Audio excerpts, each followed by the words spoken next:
This is your last chance. Your last chance to make $1,000 cash on People Are Funny.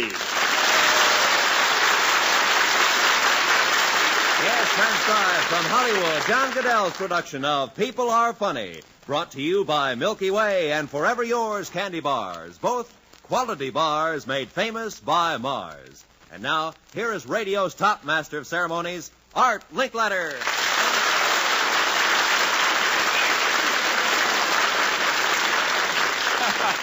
Hello there. Shoorin' Begutta, this is St. Patrick's Day, in honor of the good saint who drove the snakes out of Ireland. And you know where they came. And tonight we're going to drive some of them back out of Hollywood. Well, anyway, I hope the luck of the Irish is with all of you, because this is the last week of our big $2,000 contest. Now, it's a $1,000 cash first prize, or one of 10 $100 cash prizes. We'll tell you how you win them a little later. Right now, Roy Rowan, who's first on the Milky Way show from Hollywood? Mrs. Lou Etta Nelson from Rockland, Idaho. Meet Art Linkletter. How do you do, Mrs. Nelson? How do you do? Mrs. Nelson, I'm going to guess about you. I'd say you've been married for 8 years. No. How many? 6. And I'd say you have 2 children. Yes. A boy and a girl. Yes. Boy 5 and a girl 3. No. Boy 4 and a girl 3. Well, that wasn't bad for guessing. And Mrs. Nelson, I'm going to guess some more. If your husband's an average husband, he likes steak, potatoes, and apple pie. Good. Is that right? Mm-hmm. And you cook for him? Yes. Mm-hmm. And when you do serve him dinner and cook dinner, he raves every night about the food and the service. Ho, ho, ho. Sounds like they've been married longer than that.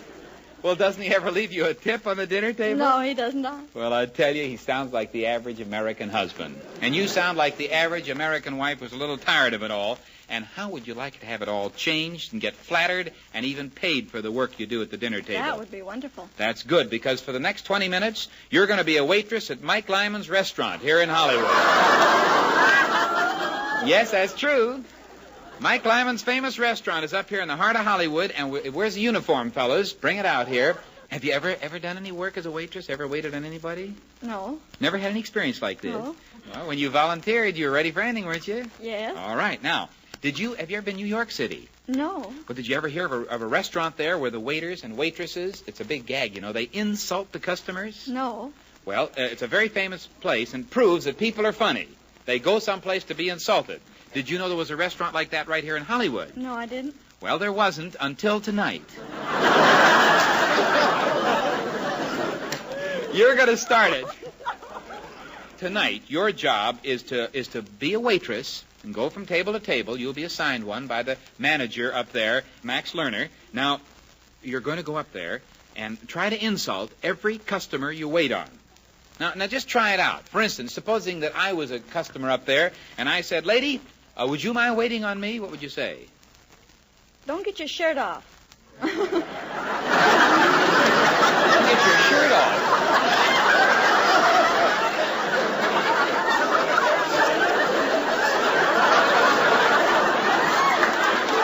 This is a new kind of an insult. Well, that's all right, but I want you to know this is a very respectable restaurant, no? Supposing I whistled at you and said, "How about some more butter?" What would you say? Don't be a hog. That's all right. Just be as insulting as you can, any way you want. But if you serve soup at all, be sure you know that the thumb is in the soup as you bring it in. If there's a glass of water, they always start with that, have a few crumbs floating around on it. If anybody complains, tell them to keep quiet or everybody will want them. Now, the manager knows you're coming over. The other waiters and waitresses do not know, but just the manager, so you can't be fired. Now, no matter what anybody wants to eat, no matter what they order, you push pickled pig's feet. And here is one last thing. At this time of the evening, there are bound to be some men dining alone over there. So you pick out a middle-aged one and walk up, stand by him for a minute, Mrs. Nelson, and maybe ask him what he wants for dinner or anything. Then you stop and you stand back and you put your hands on your hips and you say, "I've told you a dozen times I won't go out with you. You're a married man." What do you think this guy will do, huh? I don't know. Well, we'll find out. Now, of course, This is the part that protects you, Mrs. Nelson. We are not going to get you in trouble because he'll pretend to get mad because actually he's going to be an actor we hired because we want to find out the reactions of the people around him. Irv Atkins, you drive her up to Lyman's. And remember, the only person in on the gag is Max Lerner, the manager, and he'll put you right to work as a waitress. So, on your way, say goodbye to Sourpuss Sally. There she goes. Oh, a little girl from Idaho is going to have a lot of fun, huh? Of course, we told her everything. She doesn't need to know one little tiny insignificant detail. We don't have any actor over there.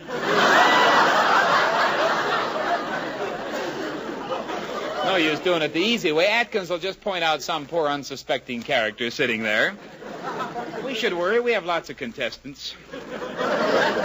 All right, Roy, who's the third $1,000 grand prize winner in our funny experience contest? Art, the lucky winner is Gualterio Quinones from Philadelphia, Pennsylvania. And the 10 $100 prize winners have been notified by mail. Well, there are 11 lucky people, and you too can be lucky. Now, folks, this is your last chance. That's so right. This is positively the last week you can pick up one of Milky Way's $100 or $1,000 cash prizes that we've been giving out every week for funny stories from you. So come on, get in while the getting is good. Simply write us in 50 words or less on the subject, the funniest thing that ever happened to me. Put your name and address on your entry, enclose 2 Milky Way or Forever Yours candy bar wrappers, or one of each, and mail to Milky Way, Box 224, Hollywood, California. Send all the entries you like, so long as your name and address and the 2 candy bar wrappers are with each.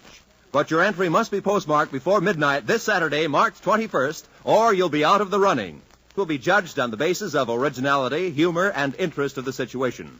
Judges' decisions are final. All entries become the property of Mars Incorporated, and none will be returned. The contest is subject to all federal, state, and local regulations. Don't forget, we're announcing the $1,000 prize winner's name on People Are Funny. April 7th. Is that you? Well, maybe something funny happened to you. Send it to Milky Way, Box 224, Hollywood, California. Last call. Who's next, Roy? Mr. George Dawley from Los Angeles. Meet Art Linkletter. Hello, Mr. Dolly. Linkletter? Mr. Dolly, what do you do for a living? Well, I work for Midland Properties Construction Company. I'd say you're a man of 35. Pretty close, 33. 33, married for 7 years. 12 years. 12 years, 5 children. No one. What do you do at the Midland Properties Construction Company? Oh, I work as a clerk in their office. That's the outfit, ladies and gentlemen, we sent a lot of tickets to. You have some people here with you from... Yes, I do. Is your boss here with you, Mr. Dolly? Well, he just happens to be, yes. Oh, he came along with the rest of the workers. Yeah. What's his name? Mr. Lushing. Is he a nice boss? Very nice. Very nice, You said that so easy. I don't know. Is he nice? Have you given it a lot of thought? Yes, matter of fact, I have. He's a very nice man. Does he give you a month's vacation, I suppose, with double pay every year? Oh, without a doubt, without a doubt. Does he? Why, sure. He is a nice boss. Does he give you a $100 raise every 6 months? No, not exactly. Does he share the profits at all? No. He isn't so nice as we made out at the start. Of course, you do call him a nice boss. What's his name? Alfred Lushing. Alfred Lushing. Now, the reason I ask that is that while we sent out tickets to the whole group and asked him to come along, he doesn't know that we're asking him up here right now. Mr. Lushing, the boss of the construction company. Would you come up? Come on. That's it. Give him a little encouragement. Mr. Lushing, would you come right over here, please? You know Mr. Dolly? Yes, I do. How long has he worked for you? Oh, about 6 years, isn't it, Oh, George? it's about 7 now. 7. 7 years. Let's not cut his service down, you know. He's going for that gold watch. Now, Mr. Dolly, what's your first name? George. George Dolly. When employees get together, during off hours, they sometimes talk about their boss, don't they? Well, sometimes. Yes, of course they do. All employees do. They don't say anything uncomplimentary. Maybe someone will say, gee, if I wasn't smarter than him, I'd drop dead. Have you ever said anything like that? No. But deep down in your heart, what do you honestly think? I think he's a very smart man. You think he's a very smart man, Well, as a matter of fact, Mr. Lushing, you do look like a smart man. If you don't mind, I'm going to give you a quick intelligence test devised by Professor Terman of Stanford University. If the sun rises in the east, where does it set? In the West. Right. The world is flat as a pancake. True or false? False. Watch this one. If it's 3 o'clock in New York and 12 o'clock in Los Angeles, what time is it in West Los Angeles? 12 o'clock. He passed. Mr. Dolly, you do have a smart boss, don't you? Oh, without a doubt. Ladies and gentlemen, in front of the public, from coast to coast, we want to see the reactions of an employee and an employer when they are in intelligence test against each other. We're going to settle once and for all who is smarter, the employee or the employer. Don't you think that's a good idea, Mr. Dolly? No, I don't. Now, look, I'm sure your boss, Mr. Lushing, wouldn't mind if you beat him. Would you, Mr. Lushing? Oh, no. No, I think he should do his best. Well, Mr. Dolly versus his boss, Mr. Lushing. And I'm going to start with you, Mr. Dolly. I'll answer these to the best of your ability, both of you. Who is Secretary of State? John Foster Dulles. Now, before I even could say in Eisenhower's cabinet. That's right, John Foster Dulles. Now to the boss, Mr. Lushing. Who's Secretary of the Navy? In 1798. I'm sorry, time's up. It was Benjamin Stoddard, as everybody knows. Mr. Dolly, which of these figures is closest to the jet plane speed record? 20 miles an hour, 30 miles an hour, or 500 miles an hour? 500 miles an hour. And now, Mr. Lushing, to be fair, I'll give you the same type of question. What is the maximum speed of a year-old bumblebee with a 20-mile tail? Wait a minute, I'm not through. I'm going to give him a hint. This is a female bumblebee. I'm sorry, I don't know. Shouldn't he have known that, Mr. Dolly? Oh, I don't think that's a fair question. You're being modest, that's all. Why don't you admit it? Now, Mr. Dolly, what is Harry Truman's daughter famous for? What is she? It begins with S. Skating. You know, that's absolutely right. The Harry Truman I'm thinking of runs a small shoemaker shop up near Lake Schenectady, and his daughter is an ice skater. It's correct. Mr. Lushing, the boss, what is President Eisenhower's wife's name? Mamie. I'm going to have to count that wrong. It's just half right. It's Mamie Eisenhower.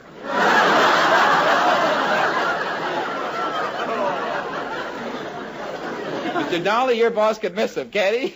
Well, I don't think that was fair either. Well, don't stick up for him. You're trying to lose this contest. Your next question.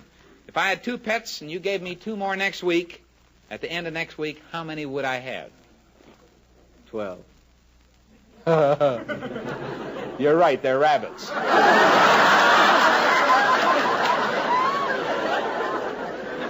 if you had said 1, they'd have died. Well, there's no use carrying this contest any further. It's kind of one-sided. What's the final score, Mr. Goodell? Mr. Lushing, all wrong. Mr. Dolly, all right. Well, we've settled who's smarter. Aren't you thrilled, Mr. Dolly? I guess so, yes. Yes, well, you ought to be. And Mr. Lushing, how do you feel about it? Well, I think it's very good. The boys have to carry on the business. In other words, you want smart employees. That I do. Yeah, you have to do less then. Quite. That's a mighty sound observation. Now, would you 2 men accept any prize we might offer as a reward for being here tonight? Mm-hmm. All right. Yes. We're going to give the boss a day off from work next week. Mr. Lushing and Mr. Dolly, for your prize, you've agreed to this. Yeah. Mr. Dolly will take over the job as the president of the Midland Properties Construction Company. Won't that be fun? George? Well, yes, it certainly will. I don't think I'll be able to do as well as he does, though. Oh, now, you don't need to say that. You can build the houses with a different slant the day he's gone. And just to make it more fun as the boss, Mr. Dolly, while you're in the office there, when you get home, you'll find there a 21-inch console model Westinghouse television set. Whoa. You can be sure if it's a Westinghouse. How does that sound? Oh, that's wonderful. Thank you very much. Mr. Lushing, you have a day off to give you something to read in your day off. Here's a copy of the Bobbsey Twins at Cherry Farm. A lovely book. Goodbye, and thanks to both of you from Milky Way. And don't forget to brighten your day with Milky Way. Say, Roy, do you feel a draft somewhere? Well, no, Art, that's our saxophone player. Blowing in for the 4th week. Dr. Richard Nelson with his wife and famous teacher, Freddy Martin.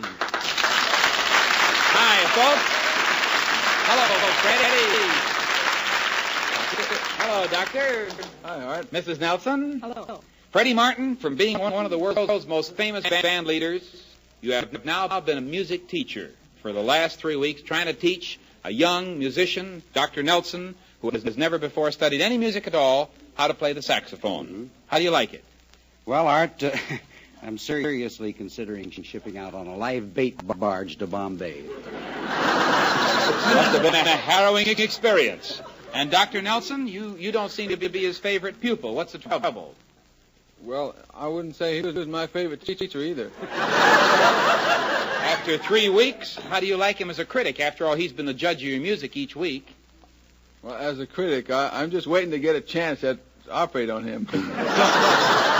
You see the reason Dr. Nelson feels this way? We picked him out of the audience, 3 weeks ago, as a man who never studied music, and we gave him a saxophone and Freddie Martin. And after a week of practicing the Stein song, Freddie Martin had to judge whether he could play it well enough or not to get a vacation trip to New England. I remember you turned thumbs down, didn't you, Freddie? Yes, I had to. From a professional standpoint, I hated to do it, Art. Oh, but, naturally. you know. So we gave him a second week to try, and the doc tried to learn the sidewalks of New York for a trip to New York City. And, Doctor, do you remember what Freddie thought of your rendition of that song? Well, it went pretty good, except the last note is sure flubbed up. Flub is a fine word. You cracked the sidewalks of New York. Anyway, tonight, you've come back for the third week, and we're giving you another chance. Now, if you can play the tune Chicago, to Freddie's satisfaction, Milky Way will send you and Mrs. Nelson on an all-expense-paid vacation to the Windy City. What do you think of that? Well, that's fine, but doesn't it seem like every week the trip gets nearer home? It does. Well, you still want to go to Chicago, don't you? Oh, sure. All right, you've been practicing? Yes, all I can. I remember Dr. Nelson gets home from the hospital about 11 o'clock at night. It's the only time he has to practice. So, Doc Nelson, you are now going to try to play Chicago. And if you play it well enough, away you go. Let's hear it. Here we go.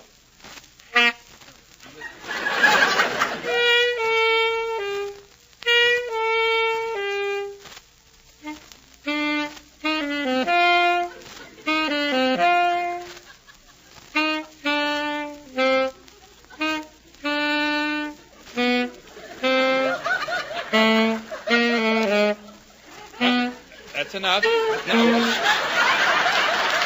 Doctor, please.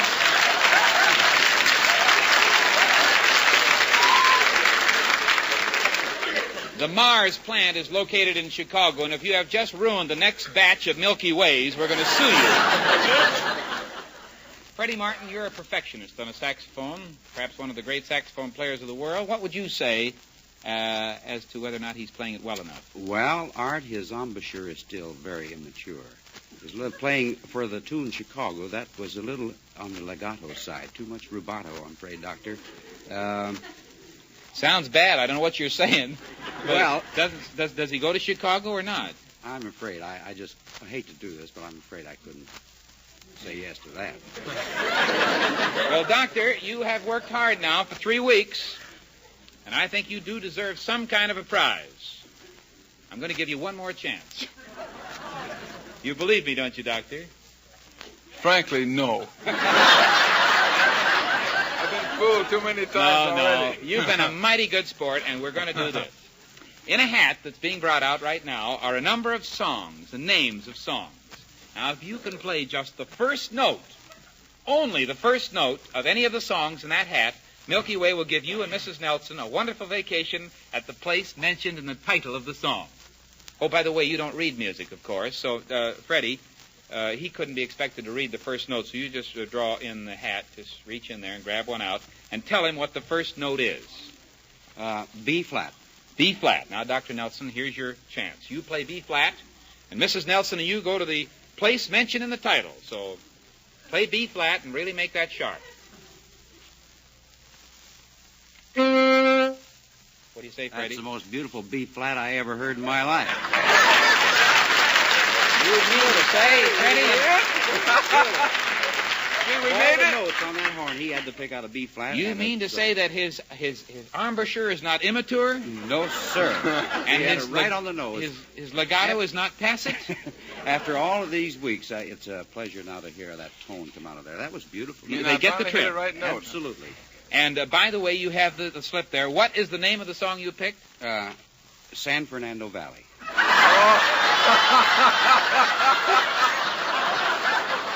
Well, for God's sake, that's wonderful. Now, that's... Mr. Nelson, you and Mrs. Nelson will be flown on a TWA 300 mile an hour Transworld Airline Constellation from Los Angeles to San Fernando Valley. And while that is only a 6-mile trip by air, you do get a wonderful 8-mile bus trip to the airport. Now, you're going to vacation at a little motel. There's the telephone. Just a minute. Hello. Yes, this is Art Linkletter. Mm-hmm. Yes, the people are funny. Mm-hmm. Oh, yeah. Oh, yes. Mm-hmm. I understand. Thank you very much. That was TWA on the phone. Their planes, unfortunately, according to the schedule, do not land in San Fernando Valley. So once you get aboard, they will have to take you on across the United States to New York City. How do you like that, Miss Bill? Wonderful. Wonderful. You like that, huh? Wait a minute. There goes the phone again. Yes, this is Linkletter again. Uh-huh. Yes, oh, yes, thank you. Oh, it does. Well, okay, I'll tell him. Fine. Goodbye. What do you know? Something's happened again. Oh, boy. Well, Dr. nice Nelson? thinking about it anyway. Huh? Nice thinking about it anyway. I'm sorry, but that plane schedule doesn't happen to stop in New York long enough for you to get your luggage off, and you'll have to go on across the Atlantic Ocean to Paris, France. That's right. Isn't that nice? Yes, sir? You'll go all the way across to Paris with all expenses paid, and you'll stay at the famous Georges V Hotel. That's George V. That's where I stayed in Paris. You'll get a bigger room, though. You'll be near the Arc de Triomphe. You'll be on the Champs-Élysées. Oh, it'll be wonderful. And you'll really deserve it after these 4 weeks. And have a wonderful time. Do you speak French? No, but do they understand the saxophone? I would suggest, Doctor, that you leave the sax at home. The United States is having enough trouble with international harmony. As a matter of fact, Freddy Martin, what are you so happy about? Well, the teacher always goes with the pupil, Art. Oh, he does, huh? Well, naturally. As a matter of fact, Freddy, I know you're kidding me, but as a big surprise to you, we have already made arrangements, and we have your ticket to Paris. Yes, the Paris Inn, right here in downtown Los Angeles. Oh, boy. By the way, Dr. Nelson, are you glad that you came along for the trip? Oh, boy, it's been worth every minute of those midnight hours I spent practicing. I can't think of anybody I'd like and enjoy more giving a wonderful prize to than a young resident doctor doing his part for everybody. So, goodbye from all of us and a happy vacation from Milky Way, forever yours, and Freddy Martin, your dear friend.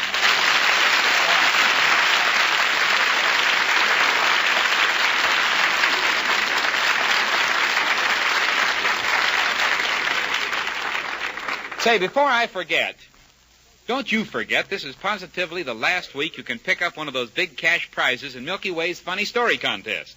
And please make sure that 2 Milky Way or Forever Yours candy bar wrappers are with each entry. Of course, that should be easy enough. You'll be eating the bars before you send the wrappers, and believe me, your taste never had it so good. Your taste, mind you, because if you have that taste for light, pure milk chocolate, you simply concentrate on Milky Way. The finest of finest light, pure milk chocolate wrapped around chocolate malted milk nougat and a creamy caramel layer. Yes, sir, it's great. On the other hand, folks, if you like dark chocolate better, you'll never get a better answer than when you ask for Milky Way's first cousin, the Mars Forever Yours bar. There's dark vanilla-flavored chocolate, a king-sized coating of it, and inside, vanilla nougat plus that famous creamy Mars golden caramel layer. Milky Way Forever Yours. cousins in good taste for your taste. Will you join me? At the beginning of the program, we sent a lady out to the middle of Hollywood to pretend she was a waitress at Mike Lyman's restaurant. Remember, she was dressed up as one. The manager was in on the gag. Her name was Mrs. Lou Etta Nelson, and she was supposed to insult the customers in that restaurant, especially one middle-aged customer who we told her was to be pointed out to her as an actor, and she was to accuse him out loud of trying to date her up. Of course, what she didn't know was that we had no actor up there. It was some stranger. We don't know who it was or what happened. So Mrs. Nelson's in the hall. Open the door, boys. Bring her in. And let's find out what happened to a tourist in Hollywood who got caught in the People Are Funny web. You went up to Mike Lyman's. Were there many people there at this time? It was crowded. Uh-huh. Now, the manager was in on it, and he assigned you some tables. Uh-huh. Now, what did your first customer order? Do you remember? He ordered the dinner. The regular Complete dinner? dinner, Yeah. What did you say? I told him that he would enjoy the pickled pig feet. And what did he say to that? He said, no, I'd rather have the roast beef. And I said, oh, it's done to perfection. You will really enjoy it tonight. It's excellent. The pickled pig's feet. Mm-hmm. But did you insult anybody? How did you insult them? Well, I poured water for a table there of 4, and I got some crumbs mixed in with it. Were you very flip in your remarks with the customers? I tried to be. Did you insult any of them? Well, they looked insulted. You didn't. Did anybody give you any tips? No. Now, Irv Atkins pointed out some middle-aged man who was an actor up there. Yes. And you walked over to him. Mm-hmm. What'd you do then? What'd you say? I put my hands on my hips, and I said, now listen, I'm not going to have a date with you. You're already married. Huh? He looked at me, and he says, well, I didn't ask you for a date. Did any of the other people around hear this? Yes, everybody was looking at me. He denied it, but he got awfully riled up and mad, and he was speaking so loud. Yeah, and now, did anybody get mad at all? Well, they were provoked, yes. Uh-huh. Would you say, generally speaking, that the average American public will stand for more than you thought it would stand for or not? No, they want to be served properly, I'm quite sure. Uh-huh. And you interested in meeting this gray-haired old man, this actor? I don't know. I guess so. We don't know who he is. He's no actor. In fact, we hope we'll never see him again. Wasn't that terrible? Our actor failed to show up, and so we just told her to point out anybody to you. It was a terrible mistake.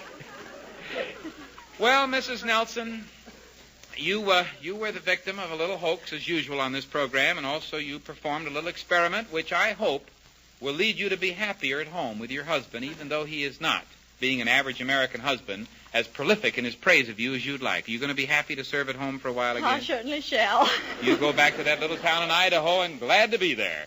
And after coming here and doing such a good job, we'd like to have you take home with you a world-famous $350 Adler sewing machine in the Windsor desk model. Isn't that nice? Oh, thank you very much. Your choice of blonde or walnut finishes. It'll be wonderful for your home and for your children. And thanks from Milky Way. Goodbye, Mrs. Nelson.